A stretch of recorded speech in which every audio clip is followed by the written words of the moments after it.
네, 됐습니다. 네. 자, 우리 이제 그러면 게임을 풀어보도록 하겠습니다. 글겹 게임입니다. 글겹 게임. 7가지 문제가 나갈 텐데요. 여러분, 이제 이게 무슨 글자인지 맞춰보시면 되겠습니다. 준비되셨나요? 네. 네. 첫 번째 문제 나갑니다.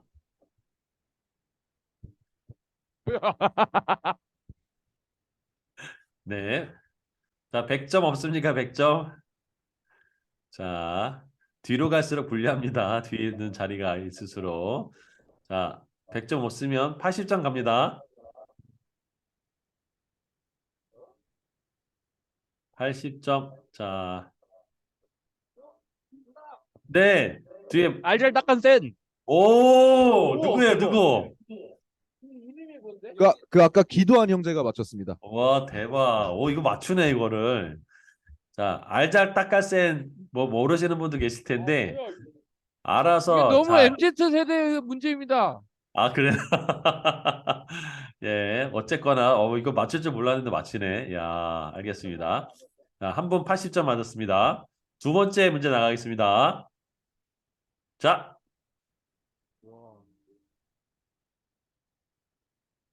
100점. 이 고등학생들 맞추던데, 이 문제. 자, 없으세요, 100점? 네, 없습니다. 네, 다음. 크로플. 네. 오, 맞았습니다. 크로플. 이야, 크로플이죠. 이야, 잘하시네. 자, 세 번째 문제 나갑니다. 자, 와, 나 이게 어렵다.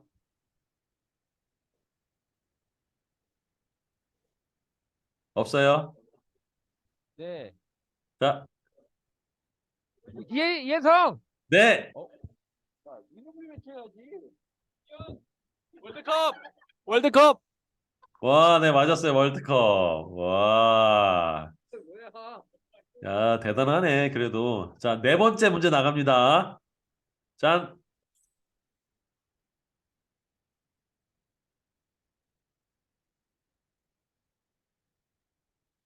왠지 없을 것 같죠?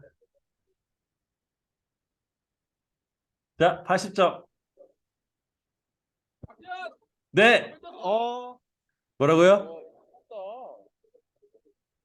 잘 안 들렸어요. 뭐라고요? 어벤져스랍니다. 아, 야, 이거 맞추네. 이것도. 야, 어벤져스. 대단하다. 야, 다섯 번째 문제 나갑니다. 다섯 번째. 짠.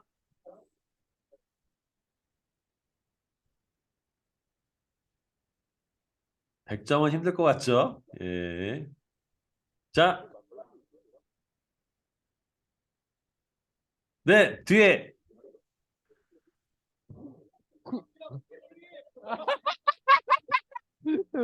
박지영 쿠키앤크림이랍니다. 예, 맞았습니다. 쿠키앤크림. 와, 대단하네. 이거 맞추네. 야, 알겠습니다. 자, 여섯 번째. 짜잔. 나 맞춰보겠다.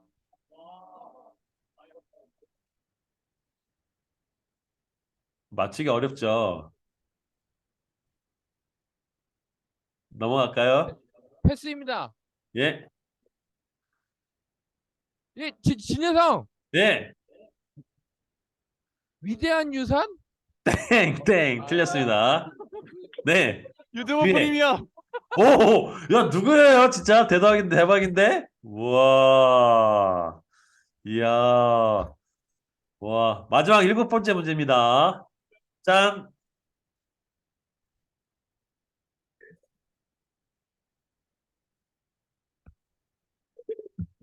없겠죠? 못 맞죠? 이거. 60점 돼야 맞힐 것 같아. 짠. 아, 네, 말씀하세요. 아니야, 청지기. 진여성. 네. 청지기 재정교육. 오. 재정 와, 관리였습니다. 아, 아, 많이 맞췄네, 그래도. 네, 감사합니다. 누가 제일 점수 잘 맞추셨어요? 이야, 오. 야, 우리 축하의 박수로. 400점입니다, 예. 400점. 이야. 붕어빵 한 개 더 드세요. 자, 오늘 이제 네 번째 선물. 야, 벌써 선물 나가시네. 야, 좋습니다. 야, 예, 이야, 축하합니다. 네. 오늘 네 번째 시간은 부채와 세금입니다. 여기서 그냥 돌발 퀴즈를 하나 내보겠습니다. 여러분, 돈은 다섯 가지 속성밖에 없다고 얘기했죠? 돈에 나가는 데에서는 다섯 가지밖에 없다고. 근데 혹시 뭐뭐 뭔지 기억하시는 분 있으세요? 여성, 예, 부채, 네, 세금, 네, 생활비, 네, 드리기, 드리기, 예. 투자. 네, 오, 맞았어요. 그렇죠. 오늘은 그래서 부채와 세금에 대해서 이제 같이 여러분하고 나눠볼 건데요. 우리 예성 형제님이 우리 잠언 22장 7절을 읽고요. 우리 제일 많이 맞춘 분이 로마서 13장 8절을 한번 읽어주시죠. 네, 부자는 가난한 자를 주관하고 빚진 자는 채주의 종이 되느니라. 네, 피차 사랑의 빚 외에는 아무에게든지 아무 빚도 지지 말라. 남을 사랑하는 자는 율법을 다 이루었느니라. 아멘. 네, 아멘. 성경에서 분명하게 이제 이야기하고 있는 것 중에 재정에 관해서 빚지지 말라라고 얘기하고 있어요. 하나님도 우리가 빚지기를 원할까요? 안 원할까요? 네, 원하지 않습니다. 이유가 뭐냐면, 잠언 22장 7절에 보면, 빚진 자는 채주의 종이 된다라고 그랬어요. 다시 말하면, 여러분의 삶에 있어서 여러분이 인정하든 인정하지 않든 우리는 언젠가 죽음을 맞게 되고 그때는 우리가 모든 것을 다 두고 가야 될 때가 오게 되고 그런 관점에서 보면 우리는 하나님 것을 위탁받은 청지기, 다시 말하면 인생의 주인이 있다는 거죠. 근데 빚을 지게 되면 이 돈을 빌려준 사람의 종이 된다는 명확한 사실을 가지고 있다는 거예요. 사도 바울도 로마서 13장 8절에 사랑의 빚 외에는 아무에게도 빚지지 말라라고 명확하게 우리에게 이야기해주고 있다는 거죠. 그래서 오늘 부채에 대해서 좀 같이 집중적으로 나눠보도록 하겠습니다. 부채, 이 빚이 얼마나 심각한 문제인가 좀 나눠보려고 하는데요. 코로나 위기를 살아가는 청년 3인의 부채 현황에서 28세 김모 씨는 이제 3월에 금융사에 취직한 나온 사람인데, 처음엔 대출을 이제 하나씩 둘씩 쌓다 보니까 진짜 빚더미에 있다고 얘기합니다. 그래서 지금 학자금 대출이나 은행이나 뭐 카드사 등등에서 4,500만 원 정도의 부채를 지고 있다라고 이분은 이제 이야기를 하죠. 요즘에 청년들이 여기에 더해서 그 대출을 받아서 뭐 부동산이나 또 이 비트코인 어떤 이런 그 가상화폐에 투자해가지고 어마어마한 지금 손실을 본 분들이 굉장히 많죠. 구직자나 직장인들에게 빚을 지게 되는 원인이 뭐냐라고 했더니 구직자의 제일 첫 번째가 뭐였냐면 바로 등록금과 학비였습니다. 여러분도 이 등록금과 학비 때문에 빚을 좀 지신 분이 계시죠? 그래서 이렇게 그 학자금으로 인해서 빚이 굉장히 많습니다. 평균을 들어보니까 지금 한 600에서 800만 원 정도 대학 등록기가 한 학기에 그 정도 된다고 얘기를 하더라고요. 의과대 같은 경우는 1200만 원이 넘는 것 같아요. 지금 이게 8학기면 거의 한 몇천만 원의 돈이 나가니까 사실 굉장히 쉽지 않은 부분이 있죠. 그 다음에 교통비, 식비, 생활비 등으로 30% 나가고 직장인들도 여전히 등록금과 학비가 굉장히 많이 부분을 차지하고 있는 것을 알 수 있습니다. 이런 부분에서 이 빚이 우리 삶에 사실은 여러분들 가운데도 빚 때문에 고민하는 분들 계실 거라고 생각합니다. 이런 빚 때문에 취업과 인생에 끼친 영향력이 어떤 거냐라고 물었더니, 제일 많은 비율이 자주 우울해진다라고 답을 했습니다. 여러분 중에도 혹시 이 빚 때문에 우울해지신 분이 계신가요? 그리고 이런 빚 때문에 연봉이나 경제적인 조건을 자신의 꿈과 어떤 진로와 상관없이 돈 많이 주는 곳으로 이게 지금 결정하는 일까지 벌어졌었죠. 그리고 일단 무조건 빨리 취업해야 돼라고 묻지마 지원을 하게 되고 또 취업에 대한 자신감 상실하게 되고 스펙 준비가 굉장히 어려운 부분들 또 단기직이나 계약직 다른 말로 얘기하면 알바로 전전하는 일들이 벌어진다는 거죠. 이게 그래서 이 빚이 굉장히 무섭다라는 것들을 알 수 있습니다. 이 빚의 이 부채의 사전적인 정의는 한 사람이 다른 사람 또는 기관에게 지불할 의무가 있는 돈이에요. 의무가 있는 돈이란 거죠. 반드시 지불해야 된다는 돈이란 것입니다.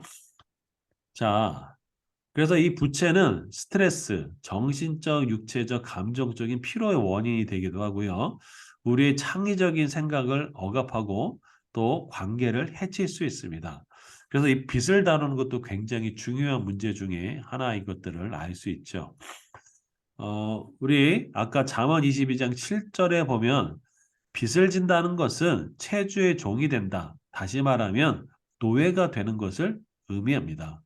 여러분 혹시 그 오징어 게임 저기 아마 영화 그 보신 분 있을 텐데 영화가 아니라 그 뭐죠? 하여튼 넷플릭스 나온 건데 거기에도 이 빚의 논리가 여전히 그 있죠. 그래서 사람들이 그 돈을 벌기 위해서 이 채주의 종이 되는 이런 일들이 벌어지잖아요. 네, 그게 심각한 오늘날의 현상을 말해주고 있습니다.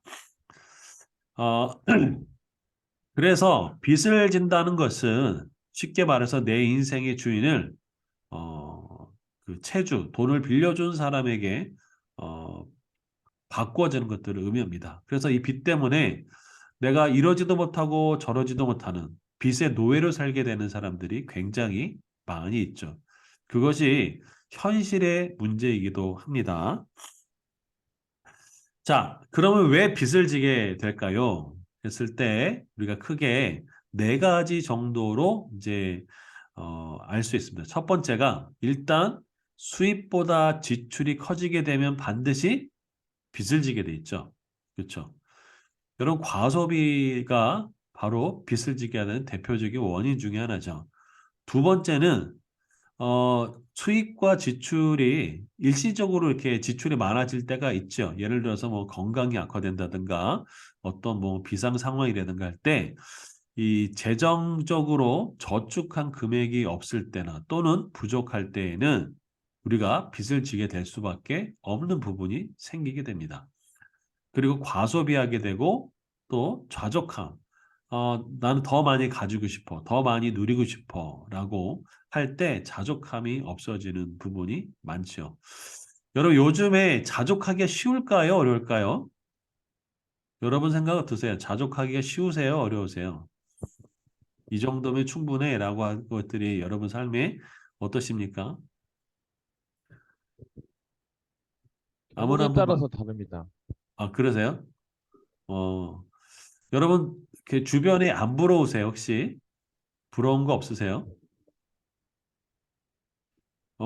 명절이 얼마 전에 지났잖아요. 네, 그런데 가면 자연스럽게 비교하게 되고 또 친척들과 만났을 때도 어떤 경제적인 여건에 따라서 좀 비교하게 되는 그런 부분도 있고 여러분 동창회도 마찬가지 그렇잖아요. 참 우리 삶에 이 자족함이란 게 그렇게 쉽게 오지 않는 부분도 있어요. 그리고 빨리 부하고자 할 때 우리가 빚을 지게 되죠. 빨리 아파트를 사야 되겠고 빨리 부자가 되고 싶고 빨리 어떠한 것을 얻고 싶고 할 때 우리가 무리한 빚을 내서 투자하게 되면서 이런 일들이 벌어지게 되죠. 그래서 속히 부하고자 하는 것은 굉장히 빚을 잘 지게 되는 위험함이 있다라는 거죠. 여러분 사채를 끌었으면 안 되는 걸 아시잖아요. 그렇죠? 근데 왜 사채를 끌었을까요? 대부분이 이 속기 부하고자 하거나 또 속기 문제를 풀려고 할 때 이런 일들이 벌어지는 것이죠. 여러분, 근데 지금 우리 사회는요, 빚을 자산이라고 이야기합니다. 혹시 나는 빚을 자산이라고 한다는 얘기 들어보신 분 손 들어보실래요? 빚도 자산이다. 아마 굉장히 많은 분들이 빚도 자산이라는 얘기를 들어보실 거예요. 여러분, 빚은 자산이 아니고 빚입니다. 갚아야 될 의무가 있는 돈입니다. 절대 속지 마십시오. 아셨죠? 그리고 대출 상품이 우리를 굉장히 많이 유혹하잖아요. 여러분, 그 20대, 30대 여성들이 그 뭐에 빚을 많이 진지 아세요? 혹시 우리 자매님 중에 혹시 주변 친구나 이런 분들에게 빚을 뭐에 제일 많이 그 하게 되나? 혹시 자매님들, 네. 20, 30대 주변 자매님들이 명품, 그렇죠. 명품백. 맞아요. 이 명품백을 파시는 분들한테 제가 이야기를 들었거든요. 20, 30대에 자매들, 그러니까 여성들이 그 이 명품백을 사는데 그 몇백만 원짜리 하잖아요. 근데 그거를 할 수가 없으니까 그 이제 돈을 빌린다는 거예요. 근데 금융권에서 돈을 빌리가 오니까 이렇게 돈 이렇게 조금씩 빌려주는 거 있잖아요. 그래서 그게 뭐 하루에 5만 원 정도 내가 아끼면 되지 해가지고 그걸 빌리는 돈이 있다고 합니다. 그걸 뭐 일수라고 하던데 그렇게 빌려가서 돈이 뭐 몇백만 원이나 몇천만 원까지 불어나는 일들이 벌어진대요. 근데 정말 명품과 이런 것 때문에 20, 30대 여성들이 정말 빚을 많이 진다고 합니다. 여러분 속지 마십시오. 빚은 빚입니다. 자, 그러면 이 빚에서 벗어나는 방법이 뭘까요? 여러분, 여러분 빚 없는 분 한번 손 들어 보실래요? 잠깐 어디 좀 잘 확인 봐야겠다. 저는 빚이 없어요 하시는 분 한번 손 들어 보세요. 학자금이고 뭐고 아무런 빚이 없다. 손 없으세요? 빚 없으세요, 우리 형제님은? 네, 저는 감사해도 없습니다.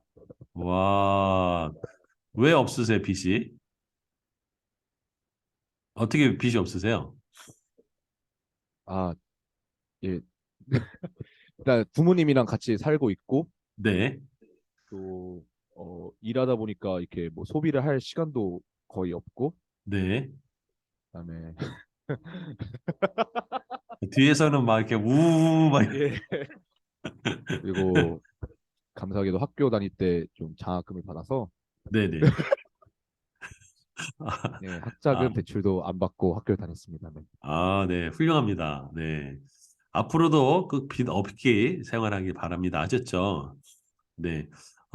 그런데 우리가 이 자본주의에서 살다 보면 어, 빚 없이 살기 굉장히 쉽지 않아요. 여러분 중에 학자금 대출 때문에 빚 있는 분 한번 손 들어 보시겠어요? 학자금 대출 때문에 빚. 여러분 다 장학생이세요? 학자금, 그렇습니다. 그런가요? 여기 기본적으로 다 장학생이군요. 예.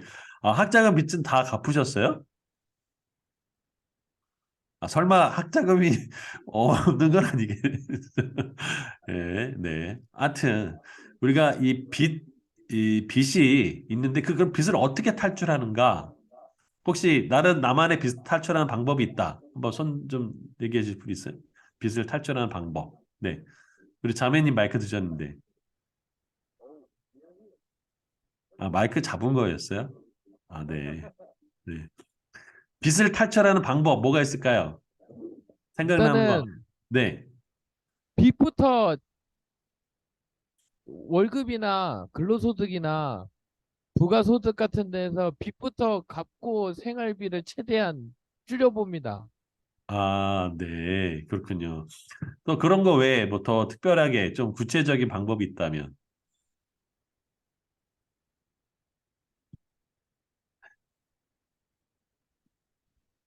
자, 그럼 저기 앞에 있는 형제님 빼고 나머지는 다 빚이 있잖아요. 그렇죠? 자, 그럼 빚을 어떻게 갚는지 좀 살펴보도록 하겠습니다. 자, 빚에서 벗어나는 방법이 중요하거든요. 자, 보겠습니다. 자, 보이시나요? 자, 10가지 방법을 제가 말씀드리도록 하겠습니다. 첫 번째, 가장 중요한 방법인데요. 기도하라는 것입니다. 너무 식상하게 생각할지도 모르는데 가장 중요합니다. 왜 그러냐? 빚을 지게 되면 우리가 최주의 종이 된다고 얘기했죠. 근데 하나님, 제가 이 빚에서 좀 벗어나게 도와주십시오. 이 고백은 하나님이 굉장히 기뻐하시는 고백입니다. 왜냐하면 내가 체주의 종이 아니라 하나님께로 돌아가겠다는 기도이기 때문에 이 빚을 벗어나게 해달라고 하는 기도는 굉장히 중요한 기도고, 실질적으로 이런 기도를 통해서 많은 분들이 내가 생각하지도 못한 방법으로 초자연적인 어떤 그런 재정이 공급되는 경우들도 굉장히 많이 봤습니다. 저도 마찬가지고 그런 일들이 굉장히 많거든요. 그래서 가장 중요한 거지. 첫 번째, 기도하라는 거죠. 두 번째가 더 이상 빚을 지지 않기로 결심하는 게 중요합니다. 나 이제 더 이상 빚지지 않겠어. 여기서 멈추는 게 중요하죠. 이게 가장 중요한 두 번째의 원리입니다. 그러니까 내가 그 신용카드를 계속 쓰시는 분은 내가 더 이상 신용카드를 쓰지 않겠다고 결단을 하는 거죠. 이게 두 번째로 굉장히 중요한 부분입니다. 이걸 하지 않으면 나머지 것들은 다 무너져요. 또 유혹에 넘어지게 됩니다. 이게 두 번째고, 세 번째는 적은 것부터 큰 것까지 부채를 다 기록하십시오. 무슨 소리냐면 내가 빚이 얼마 있는지를 정확하게 모르고서는 빚을 해결할 수가 없어요. 그래서 아주 작은 것부터 큰 것까지 부채를 기록합니다. 여러분, 작은 것부터 왜 큰 것까지 부채를 기록하라고 했을까요? 이유가 뭘까요? 적은 것부터 쓰는 이유요? 예, 물론 큰 적은 것부터 써도 것부 되는데 왜 적은 것부터 쓰라고 했을까요? 적은 것부터 이제 상환하기 쉬우니까 적은 거 맞습니다. 먼저 해결하고 큰 거까지. 그렇죠. 맞아요. 맨 위의 것은 내가 쉽게 적은 것을, 그러니까 쉽게 빨리 갚을 수 있는 것, 다른 금액에 비해서 그거부터 기록하는 것이 중요하죠. 그리고 네 번째가 매월 잉여금을 증액하는 것이 필요합니다. 다시 말하면 수입과 지출에서 수입이 늘어날 수 있도록 하는 것이 중요합니다. 여기에는 두 가지 방법이 있죠. 하나는 지출을 줄이는 거, 그 다음에 수입을 늘리는 것이 있겠죠. 그럼 뭐부터 하라고 했을까요? 제가 누누이 말씀드렸는데 뭐부터 하라고 했죠? 수입을 늘리는 거, 지출을 줄이는 거. 뭐부터 하라고 그랬나요? 지출을 줄이는 것부터 하라고 했습니다. 예, 지출을 줄이는 것부터 하는 게 굉장히 중요합니다. 그래서 다섯 번째, 생활 방식을 바꿔야 합니다. 그래서 내가 예를 들면 30평짜리 집에 살고 있는 사람은 뭐 15평짜리로 옮기든지 이 주입을 줄인다든가, 아니면 전세로 바꿔 타든지, 아니면 월세로 바꿔 타든지, 이렇게 집을 줄이는 방법이 있고요. 우리 지난 시간에 이제 문제 푸는데 자동차 있죠. 자동차를 팔든지 아니면은 뭐 줄이든지 이런 것들. 그다음에 여러분, 이런 분들이 있어요. 아, 저는 줄일 게 없어요 라고 얘기하시는 분들한테 우리가 늘 이렇게 얘기하죠. 뭐라고 하냐면 냉장고를 털어라 라고 얘기합니다. 냉장고를 털면 진짜 먹을 게 나와요. 웬만한 집은 다 나옵니다. 그래서 생활비를 얼마든지 줄일 수 있다라는 것이고요. 여러분, 혹시 TV가 집에 없으신 분 한번 손 들어보세요. 난 집에 TV가 없다. 오, 자매님인가요? 예, 예, 축하드립니다. 자매님 아직 결혼 안 하셨죠? 하셨어요? 아직 안 하셨죠? 청년들은, 그쵸?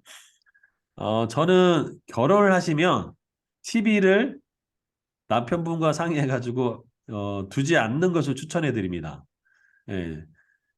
정말 저희 집도 결혼해서 지금까지 TV가 한 대도 없습니다. 물론 TV 안 본 건 아니고 그냥 뭐 노트북이나 이런 거 얼마든지 볼 수 있거든요. 근데 TV를 저희는 없앴습니다. 아예 처음부터.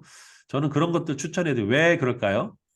여러분, TV를 이제 저 재정적인 측면 뭐 다른 거 빼고 이런 TV를 보면 더 사치할 수밖에 없고 더 소비할 수밖에 없는 구조로 자꾸 가게 됩니다. 자, 그래서 생활 방식을 바꾸고 줄일 건 줄이고 팔 건 팔고 하면서 잉여금과 또 그다음에 지출을 줄이는 것들이 필요하겠죠. 여섯 번째는 가진 것에 자족하고 적게 쓰라라는 것입니다. 우리가 그 소비를 어떻게 하느냐를 보면 TV를 보게 되고 인터넷을 하게 됨에 따라 소비가 점점점 증가하게 돼 있습니다. 이거는 당연한 거예요. 오늘 아침에 저희 아들이 아빠 하면서 전 세계에서 가장 비싼 호텔이 어떤 호텔인 줄 아냐고. 그래서 모르는데 두바이에 있지 않을까라고 했더니 거기 없대요. 몰디브에 있대요. 그래서 그래? 왜 그러냐 했더니 거기 보니까 그 바닷물 속에 있는 그 호텔이라고 하는 거예요. 그게 하루에 1박에 5천만 원짜리를 한다고 하더라고요. 그런데 그거를 그 허팝이라고 하는 유튜버가 가가지고 하루에 3천만 원을 내고 그걸 보면서 저는 그런 생각이 들었어요. 허팝이라고 하는 그 유튜버는 이 초등학생을 대상으로 해서 어마어마한 인기가 많은 유튜버예요. 그러면 초등학생이 그거 보고 무슨 생각을 했을 것 같으세요? 나도 저기 한번 가보고 싶어라는 생각을 하겠죠. 이게 그래서 TV와 인터넷을 자주 볼수록 소비는 증가하게 돼 있다. 잡지와 광고를 많이 접하면 증가하게 돼 있다라는 거죠. 그리고 쇼핑할수록 많이 소비하게 됩니다. 여러분 혹시 도박장 하죠? 도박장, 카지노 같은 도박장하고 그 대형마트하고 공통점이 두 가지가 있습니다. 혹시 아시는 분 있으세요? 자, 도박장하고 예, 대형마트하고 공통점이 두 가지가 있어요. 혹시 아시는 분? 창문이 없습니다. 하나 맞췄습니다. 또 뭐가 없을까요? 시계가 없습니다. 예, 어떻게 하셨어요?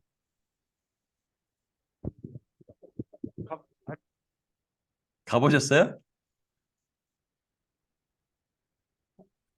여보세요?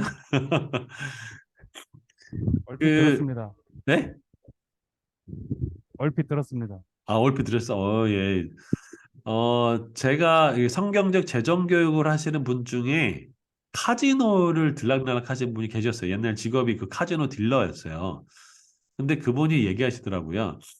그 도박장하고 그 도박장에는 시계하고 창문이 없대요.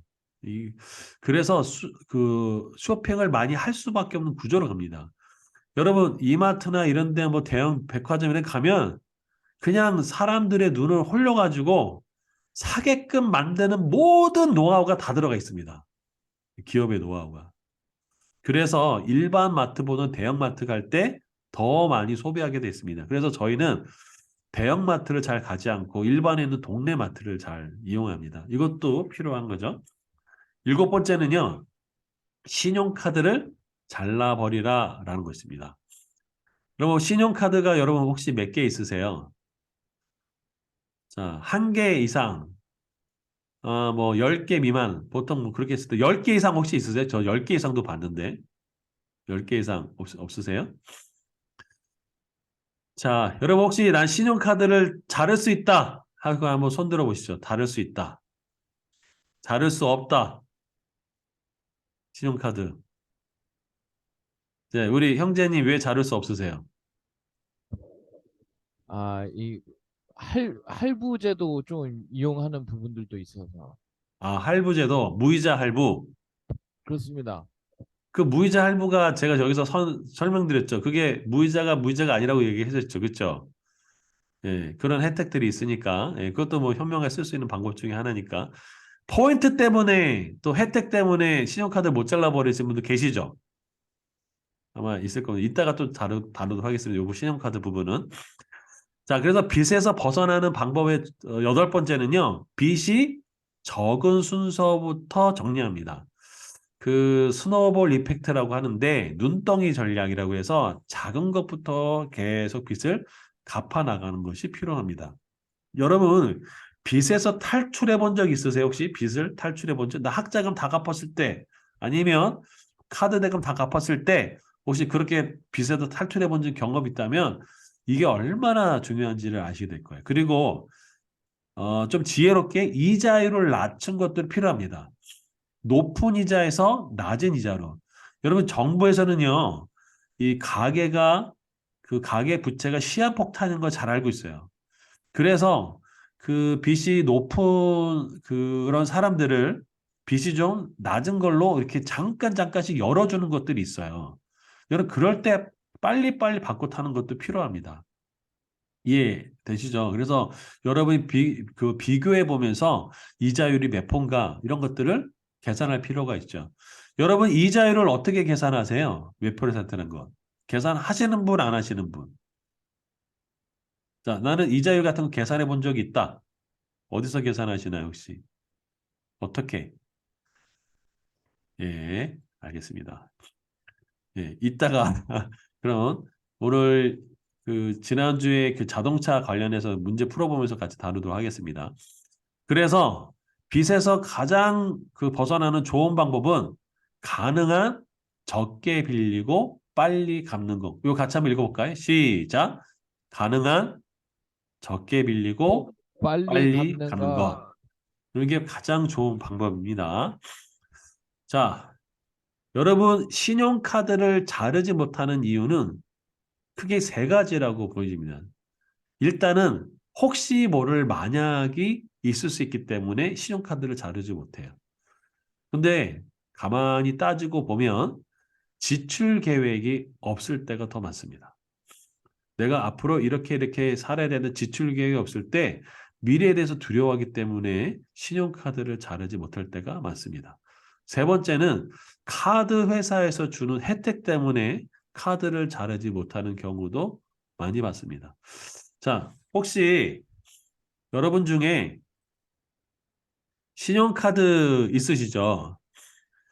없으신 분 있으세요? 난 신용카드가 없다. 체크카드만 있다. 한번 손 들어보세요. 야, 우리 형제님은 준비가 탄탄한데, 진짜. 예. 자, 자매님도 체크카드 있으세요? 예. 신용카드가 있으신 분들이 있을 텐데, 어느 게 소득공제가 더 좋을까요? 신용카드와 체크카드가.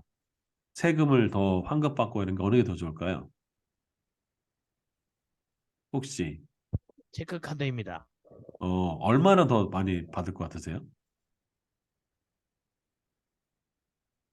신용카드보다 체크카드가. 조금? 이따 이제 살펴보겠는데, 상당히 많이 그 혜택을 봅니다. 체크카드가.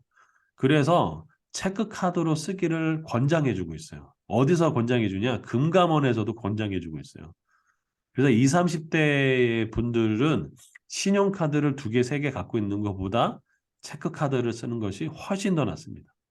자, 다시 화면 공유를 좀 하겠습니다. 아마 신용카드가 이제 이걸 자르기가 쉽지 않은 분들이 있을 텐데 과감하게 좀 잘라도 좋을 것 같은데, 자, 저도 이 신용카드를 없애는데 상당히 두려움이 많이 있었는데요. 제가 신용카드를 자를 수 있었던 것들은 이 세 가지 때문에 그렇습니다. 첫 번째가 비상금을 저축하고 나니까 만약이라는 것에 대해서 대비가 가능해요. 그래서 우리가 지난 시간에 그 100만 원, 그 다음에 한 달 생활비, 그 다음에 3에서 6개월 생활비를 저축하게 되면 웬만한 부분에 대해서는 사실은 위급 상황에 대한 대비를 할 수가 있습니다. 그래서 위급 상황에 대해서 신용카드를 하나 좀 갖고 있어야 되겠지라는 부분도 많이 커버가 됩니다. 두 번째는요, 제가 앞으로 한 달 동안 이렇게 해서 잘 쓸 것이고 어떤 뭐 돌발 변수가 생기든지 지출 계획을 세움에 따라서 신용카드를 쓸 필요가 없어요. 신용카드를 쓰게 된 이유 중에 하나는 갑자기 그냥 과소비를 하게 되거나 때로는 뭐 이렇게 지나가면서 와 저거 사야지 하고 하는 마음을 이 신용카드가 있으면 그냥 쓸 수가 있거든요. 근데 체크카드는 돈이 얼마 들어있는지를 알기 때문에 그것들을 잘 쓰지 않죠. 그래서 예를 들어서 옛날 부자들은 현금을 가지고 다녔다고 그래요. 신용카드 안 갖고 다니고.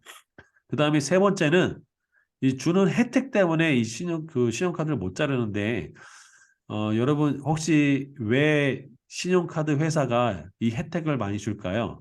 다른 거 아닙니다. 여러분이 못 도망가도록 노예 계획하고 있는 거랑 똑같습니다. 그래서 이런 혜택을 가지고 있는 거죠. 여러분, 이런 노예가 되지 않기를 바랍니다. 자, 그다음 자 보겠습니다. 제가 아까 얘기했었죠. 신용카드보다 직불카드라 선불카드를 이용하기를 추천해 주는데 이게 금감원 자료입니다. 예를 들어서 총 급여액이 4천만 원, 그러니까 1년에 4천만 원을 버는 A씨는 신용카드로 2천만 원을 사용했습니다. 그랬더니 나중에 소득 공제액이 얼마냐? 150만 원이 나왔어요. 반면에 이것을 직불카드로 사용하게 되면은 얼마나 소득공제가 되냐면 300만 원 정도가 소득공제가 돼요. 그러니까 다시 말하면 소득에서 150만 원을 더 공제받는 거예요. 그리고 과세 표준이 적어지고 그래서 이분이 받는 세금도 줄어들게 돼 있어요. 여러분 150만 원 이상 주는 혜택을 주는 월 150만 원 이상의 혜택을 주는 신용카드 보신 적 있으세요? 굉장히 드물걸요. 예. 그래서 신용카드보다는 체크카드 또는 선불카드를 이용하기를 추천하고 있습니다. 자, 그래서 청지기가 빚을 갚겠다는 이야기는 바로 체주의 종에서 하나님의 종으로 돌아가겠다는 기도이고 예배입니다. 그래서 하나님은 여러분이 빚 갚기를 원하실 때 많은 놀라운 초자연적인 공급을 해주실 때가 많습니다. 성경적 재정교육을 받은 한 부부의 이야기를 제가 좀 소개해 드리겠습니다. 이분은 실화입니다. 실화. 실제 있었던 일이고요. 이분이 성경적 재정교육을 받고 빚을 갚아야 되겠다라고 생각했습니다. 그분이 빚이 약 6천 얼마 정도였던 걸로 기억해요. 그런데 이분들이 이 빚을 갚겠다고 하나님 앞에서 기도하면서 아내는 이제 그 아파트에 있는 그 아파트에 이제 슈퍼마켓이 들어와서 거기 캐셔 있죠. 이렇게 돈 계산해주는 그걸로 취직을 하게 됐어요. 그러고 그래서 이제 수입을 벌고 그러면서 이제 이 남편분은 이것을 어떻게 해서 갚아야 되겠다라고 기도하고 있는 중인데 놀랍게도 그분이 기아 자동차에 다니시는 분인데 자기가 승진하려면 한 단계가 그 위에 있는 사람이 두 명이 있다는 거예요. 그래서 자기가 승진 때가 아닌데 이 성경적 재정 교육을 받고 빚을 갚겠다고 결심하고 난 다음에 얼마 후에 이분이 승진이 됐어요. 그래서 급여가 올랐어요. 그런데 더 놀라운 것은 한두 달 지나서 어떤 일이 벌어졌냐면 아버님이 전화가 오셨어요. 그래서 뭐라고 얘기했냐면 그동안 이 땅이 안 팔려가지고 굉장히 고생했는데 땅이 갑자기 팔리게 됐다. 그래서 네 몫으로 내가 보내준다 하면서 4천만 원을 보내줬어요. 그래서 그 나머지 모든 빚도 1년 만에 다 갚았다는 얘기가 있어요.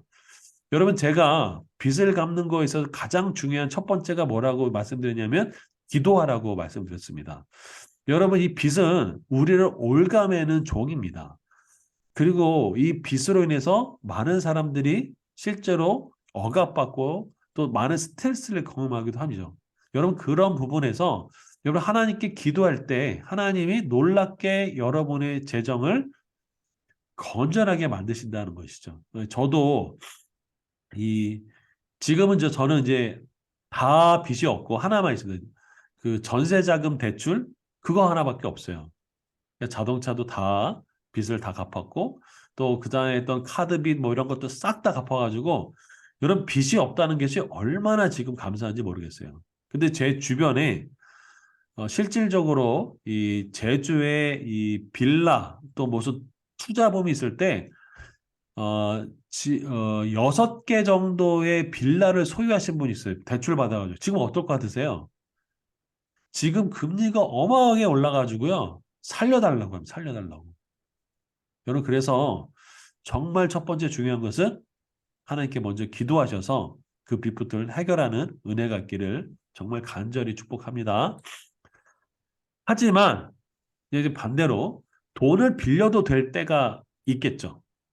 그래서 요때는 그 빚을 빌려도 된다고 이제 허용해 주는 부분이 있습니다. 첫 번째가 이거는 분명히 가격이 올라갈 가능성이 높을 때, 그러니까 다시 말하면 수익이 분명히 발생할 것이 너무나 분명한 것, 이런 것들이 있을 수 있어요.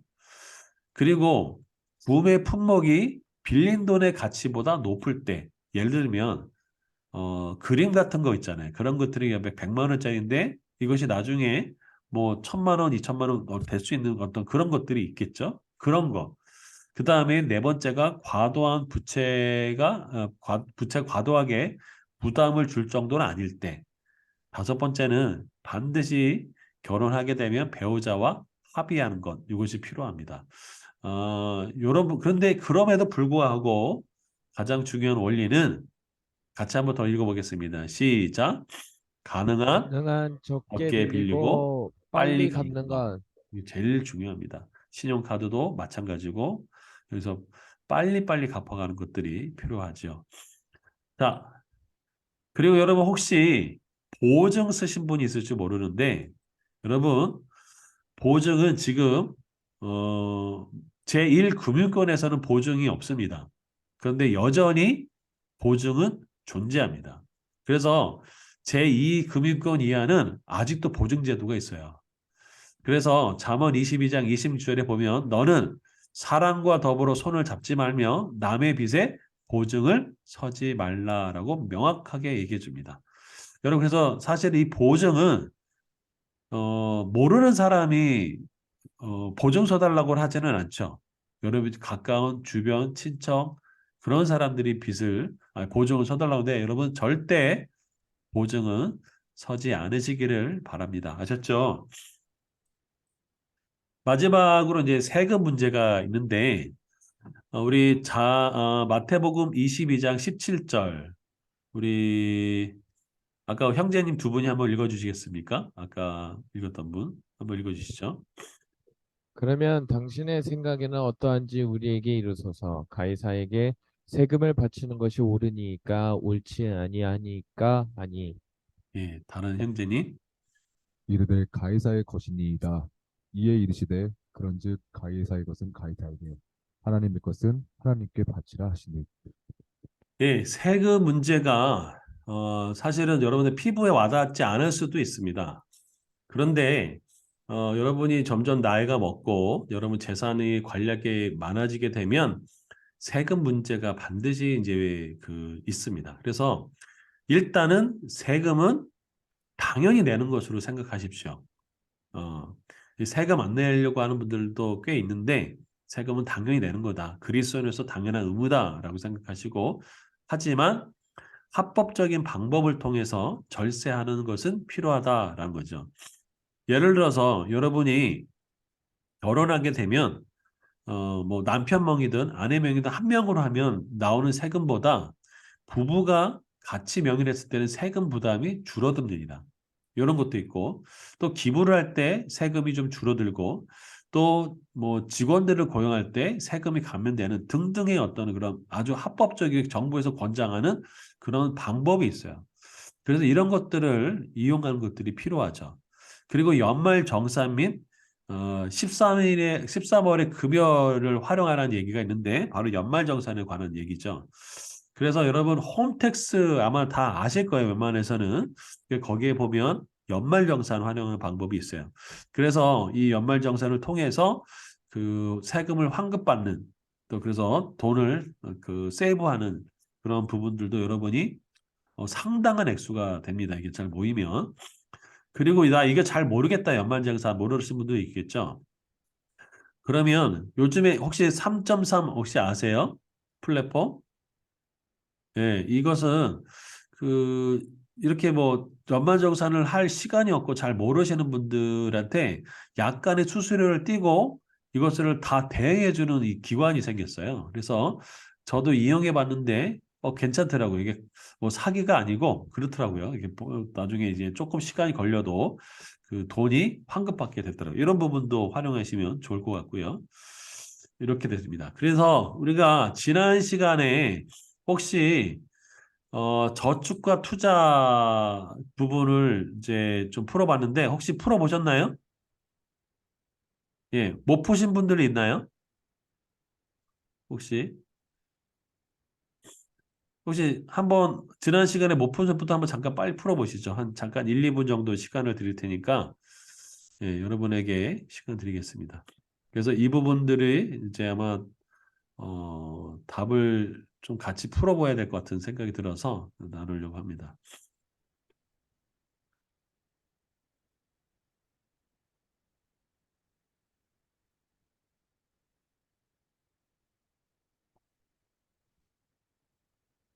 아마 7번 문제를 푸시는 분이 있을까 싶긴 한데 7번 문제 혹시 푸신 분 있으세요? 난 7번 문제 다정타 문제 풀었다. 우리 맨 앞에 있는 형제님, 빚이 없는 형제님, 우리 7번 문제 푸셨어요? 아, 못 풀었습니다. 아, 예. 그럼 잠깐만 풀어보시죠. 시간을 드리겠습니다.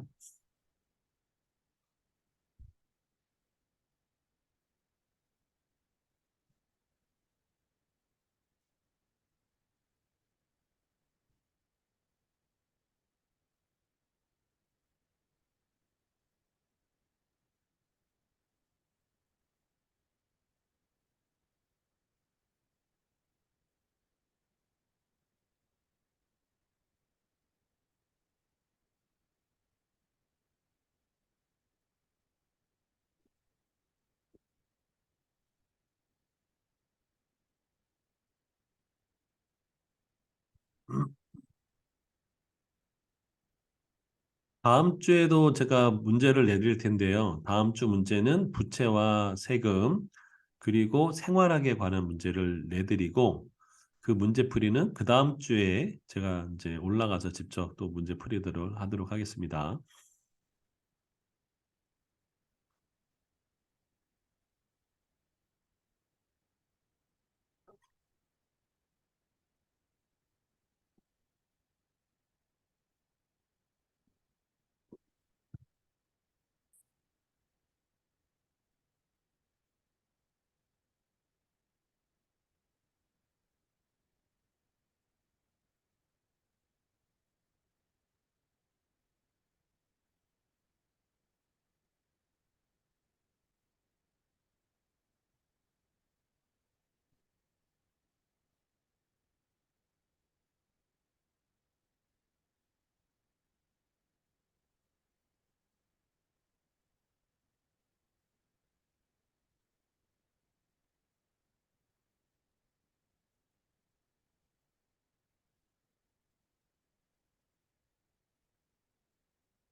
아무래도 7번 문제가 여러분이 어려울 것 같긴 한데, 음,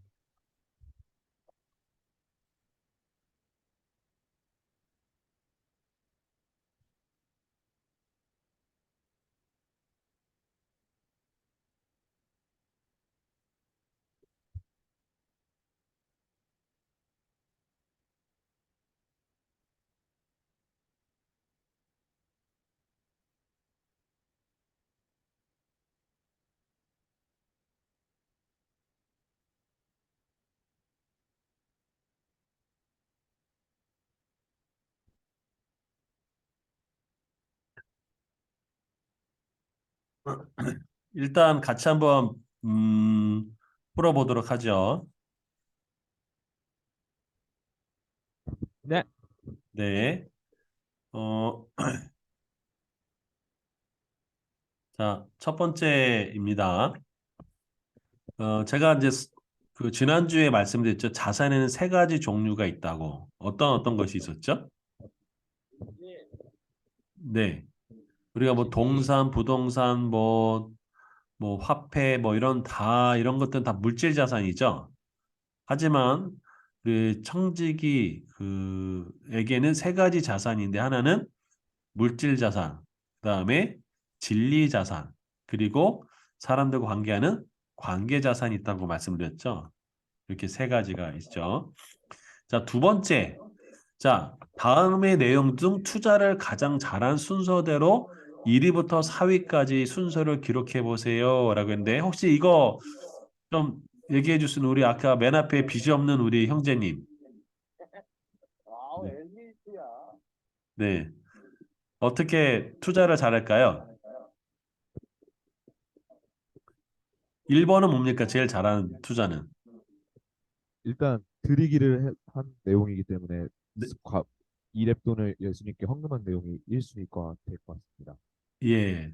사실은 과부의 두 랩돈을 가지고 그 과부는 그것이 이제 2,000원, 3,000원밖에 안 되는 그것이 생활비 전부이지만 예수님께 헌금했고 예수님께 칭찬받았고 성경에 기록됐고 뿐만 아니라 어디 있죠? 천국에 갔죠.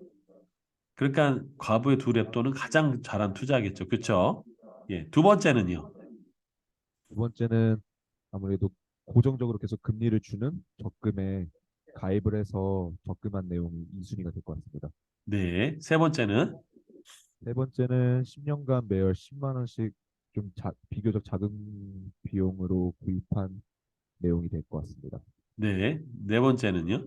마지막은 가상화폐에 3천만 원 대출을 받아서 투자한 내용이 될 것 같습니다. 아, 예. 감사합니다. 우리 형제님은 투자 성향이 약간 보수적이죠. 투자를 생각을 잘 안 해가지고 하시죠. 그렇죠? 예. 안정 추구형이죠. 그렇죠? 그냥 제가 수입하는 거에 만족하고 그냥 그런 네. 편이라서 예. 예, 알겠습니다. 자, 이거에 다른 의견이 있으신 분, 다른 의견 있으신 분. 저 다른 의견입니다. 네, 말씀하시죠. 이제 과부가 1 네, 들이기고요. 네, 삼성전자 주식이 투자입니다. 네, 그리고 3% 고정금리가 이제 저축인데 이게 3순위고 삼성전자가 2순위고 네, 요즘 많이 투자하는 가상화폐는 이거는 사실 투자가 아니라 투기라고 생각해서 4위라고 생각하겠습니다. 네, 잘하셨습니다. 네. 자, 형제님은 왜 삼성전자를 먼저 투자하셨어요? 더 우선순위라고 생각하셨어요? 저도 사실은 원래는 적금을 먼저 생각하고 삼성전자 주식이 3순위라고 생각했거든요. 네, 네, 네, 근데 수업 내용에서 네, 네, 저축보다 투자를 먼저 생각을 하라고 언짓이 생각이 나서 네, 네, 네. 그 지식으로 한번 풀어봤습니다. 아, 예.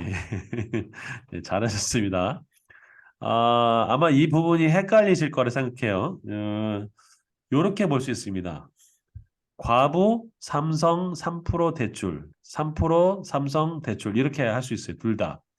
자, 제가 왜 이걸 이렇게 했냐 이유가 있습니다.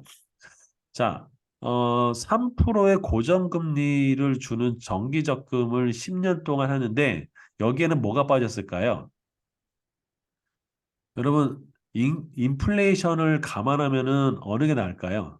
삼성전자 주식이 나을까요? 3%가 나을까요? 삼성전자가 났어요. 예. 그럴 수도 있지만 아닐 수도 있어요. 그렇죠? 아닐 수 있던 경우는 어떤 경우냐? 만약에 10년 후에 삼성전자 주식이 폭락할 수도 있죠. 네, 그럴 경우가 아니라면 사실 삼성전자 주식에 투자하는 것이 더 좋을 수 있습니다. 문제는 그래서 이런 부분에 있어서 한 곳에만 투자하는 게 아니라 뭘 하는 게 중요하냐면 분산 투자를 하는 것들이 필요합니다. 그래서 이런 것들을 말씀드리려고 이야기한 거예요. 이해되셨죠? 예, 그래서 굳이 하면 뭐 이렇게 하셔도 둘 다 해도 틀린 것은 아니다라고 말씀드릴 수 있습니다. 자, 세 번째, 투자에 있어서 중요한 세 가지 변수는 무엇일까요? 뭘까요? 투자 금액, 예, 투자 금액. 수익률, 네, 투자 기간. 예, 세 가지가 아주 중요하죠. 투자는 얼마큼 투자할 거냐? 뭐 3%냐, 10%냐, 18%냐라는 수익률. 그럼 내가 몇 년 동안 할 거냐? 이 세 가지가 굉장히 투자에서 중요한 변수라고 말씀드렸죠. 자, 우리 네 번째.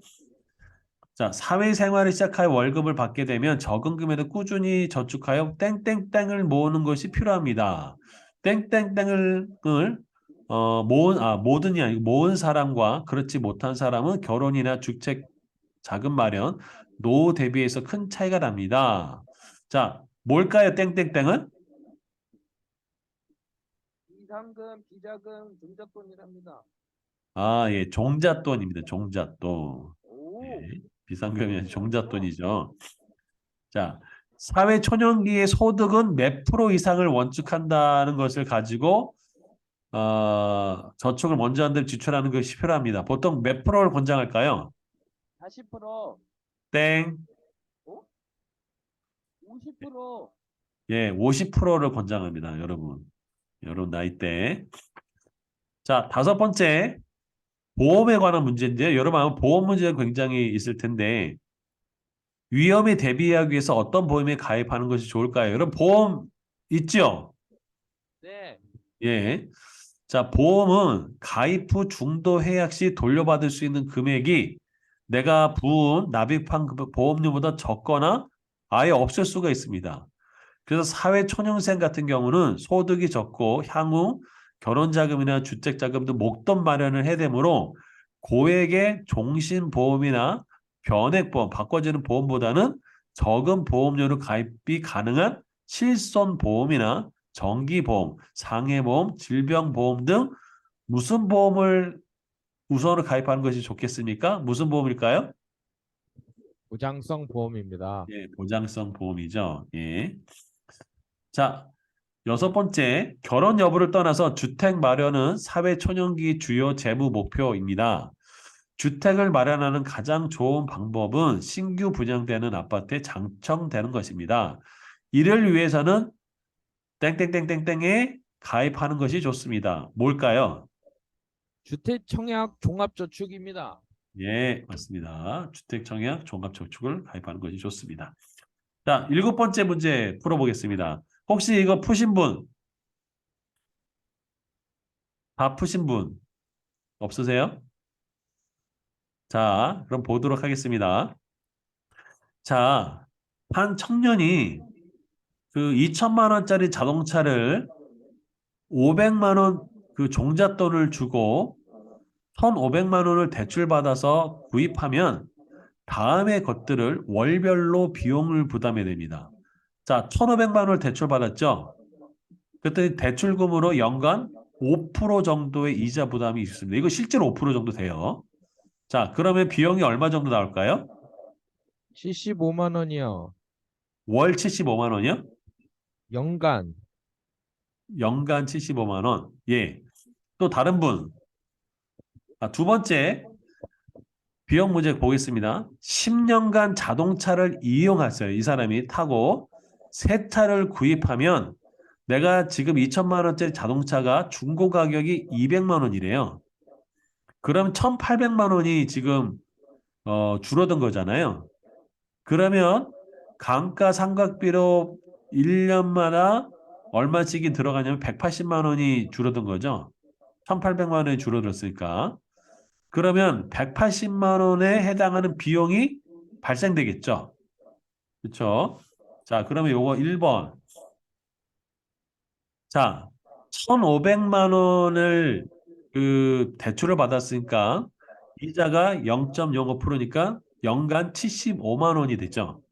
그거를 12개월로 나누면 월 얼마예요? 62,500원이라는 비용이 발생됩니다. 그렇죠? 그리고 내가 2천만 원짜리가 200만 원이 됐으니까 10년에 1,800만 원이 줄어들었으니까 1년에는 180만 원이 줄어들겠죠. 이걸 12개월로 나누면은 1년에 아니 월 얼마가 줄어드는 거예요? 15만 원이라는 돈이 사라지는 거예요. 이해되시죠? 감가상각비로. 자, 이게 두 번째 문제였습니다. 자, 세 번째 문제는 500만 원이라는 내 자금이 지금 사용하게 됐잖아요. 그러니까 이것을 저축하지 못해서 연간 3% 해당하는 이자가 손해를 보는 네. 겁니다. 그렇죠? 그럼 얼마가 나오나요? 15만.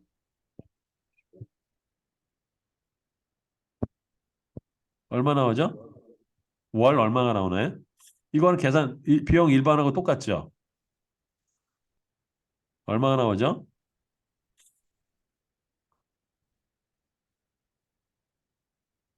예, 금융 역량을 키우는 문제라 좀 어렵습니다. 얼마 나오나요?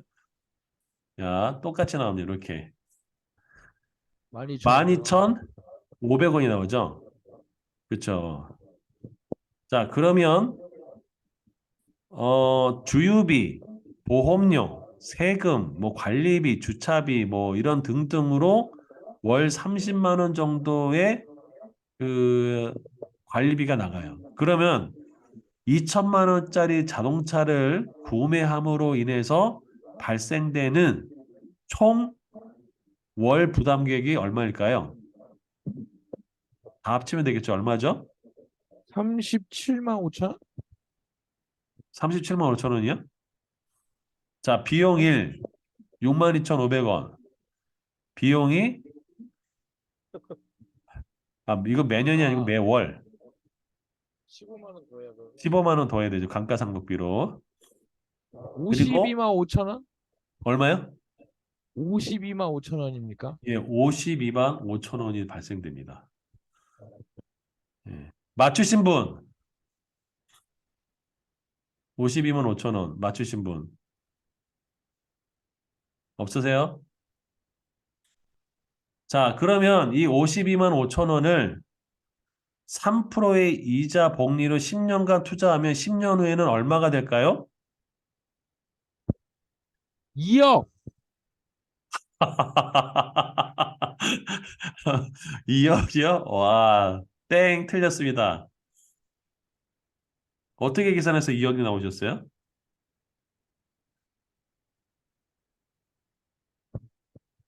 자, 3% 이자 복리거든요. 이게 복리를 계산하는 방법이 이렇게 쭉 나와 있는데요. 아마 이거 이제 수식으로 풀고 막 이러려면 여러분 이제 복잡하실 거예요. 자, 여러분 이거를요. 네이버 가면은 이자 계산기라는 것이 있어요.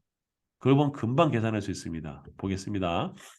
자, 52만 5천 원을 매월 3%의 복리로 10년을 투자했어요. 여기 가면 그대로 있어요. 그래서 여기 보면 접근 기간이 10년, 월복리 3%, 이자 과세는 일반 과세. 그럼 얼마예요? 1년에 52만 5천 원을 계속 그 월별로 내죠. 그럼 합치면 얼마예요? 63만 원이죠. 630만 원이죠. 그거를 몇 년이에요? 1년에 630만 원이니까 10년이니까 6,300만 원. 이자는 얼마? 1,054만 7천 원 정도 돼요. 그런데 여기에 여러분 다 아시죠? 금융에는 그 세금이 붙는 거. 일반과세가 15.4%거든요. 그러면 세후 수령이 얼마냐면 7,100 92만 원 정도 돼요. 근데 만약에 여러분이 비과세를 받는다.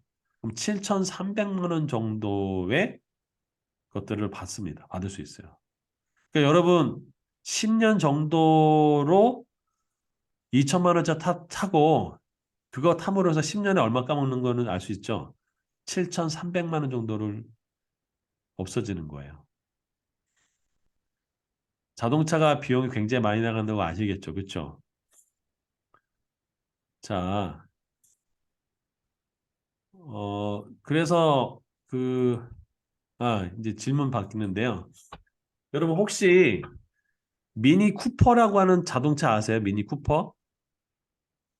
여러분 그거 제가 탄 분은 아는데 그분이 뭐라고 얘기하냐면 자기 한 10년 정도 탔는데 그 외제차잖아요. 세금 뭐니까 그것을 만약에 투자했으면 1억이 넘는 돈을 지금 아마 벌었을 거라고 얘기하더라고요. 그 정도로 자동차에 대한 부분이 있습니다.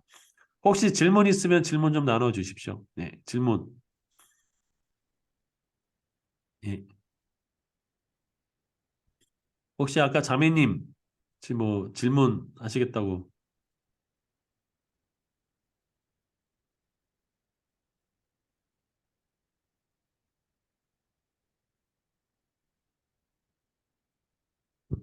질문을 까먹었다고 합니다. 너 충격 먹으셨어요, 혹시? 음. 자, 혹시 자동차가 이렇게 비용이 얼마나 많은지 좀 이해되시죠? 예. 그래서 사실 그렇게 편하긴 한데 서울에 살고 계시는 분들은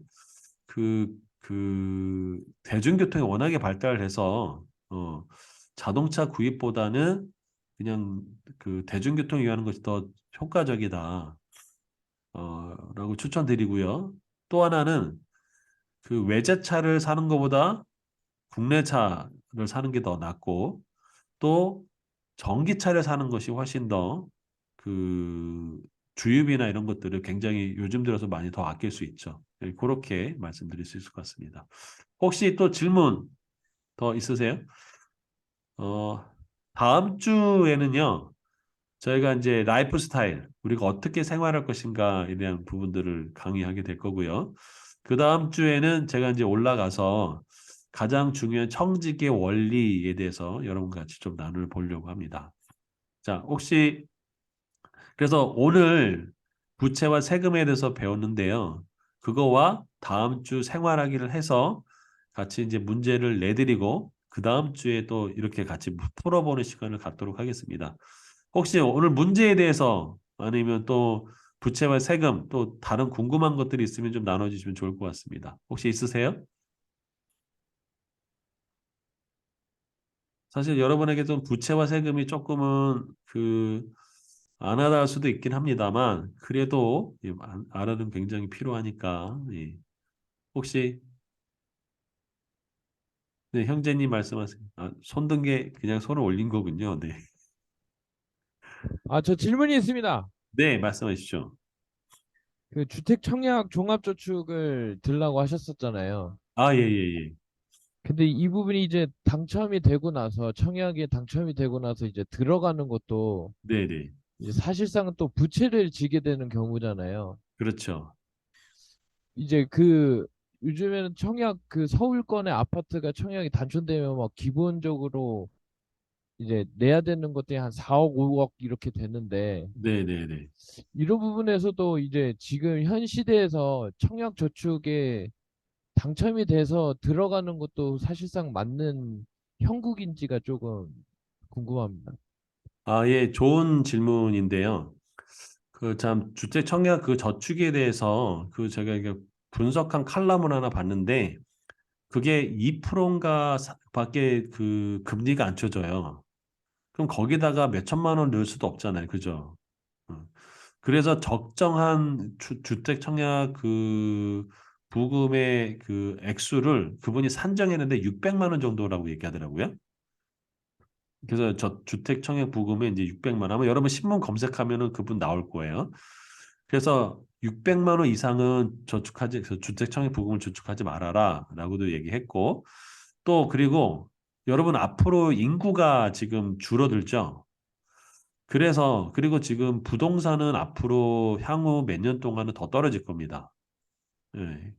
그래서 그 미국에서나 이런 분들에서는 뭘 얘기하냐면 내가 주택을 구입하는 거하고 월세로 사는 거하고 금융 비용을 따져봐 가지고 어느 것이 더 금융 비용이 적게 드냐에 따라서 선택한다고 얘기를 해요. 그래서 내가 월세를 사는 게 더 절약된다. 아니면 사는 게 더 뭐 좋다. 투자 가치나 이런 것을 봤을 때 그렇게 사실 우리 한국에서는 이 주택을 한 주택이라 꼭 있어야 된다고 이야기를 하지만 외국에서는 꼭 그렇지는 않아요. 근데 물론 주택이 팍 떨어질 때가 있죠. 어떤 적정 수준보다 더 떨어질 때 그때는 구입하는 것도 추천드리죠. 그래서 그것들을 알려면 금융 공부를 하셔야 되는 것이 필요하겠죠. 예. 어, 이해되셨죠? 네, 감사합니다. 우리 형제님은 더 이렇게 되게 알뜰하게 나름대로 이렇게 준비를 하시는 것 같아요. 예. 우리 한 형제님은 부채가 없으신 형제님 아주 있고 또 한 형제님은 아주 지금 열심히 이렇게 투자를 하고 준비하시는 알뜰한 형제님이 계시고 예. 혹시 또 다른 질문 있으신가요? 자매님들이나 형제님들 중에? 예. 예. 혹시 더 질문 없으세요? 네. 그럼 여기서 맞출까요? 네. 그러면 다음 주에 우리 삶에 정말 진정한